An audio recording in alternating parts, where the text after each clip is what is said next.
לא שייך אותי. לא שייך אותי. אני רוצה... מה אמרת? לא שייך. תסתכל, אין לנו לאן לצאת. לאן תלך?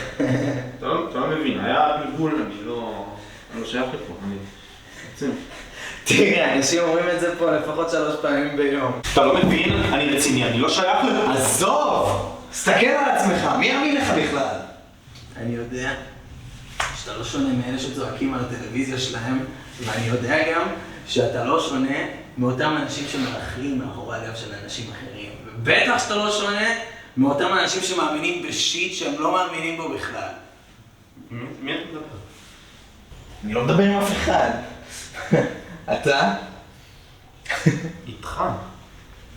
מי זה איתך? מה זאת אומרת? איתך. מי? אני? מה זאת אומרת? איתך. אתה, נו. יוצא מפה. מי אתה? כן. אנחנו. אנחנו יוצאים. בסוף, לא שייך, לא שייך. אנחנו לא שייך.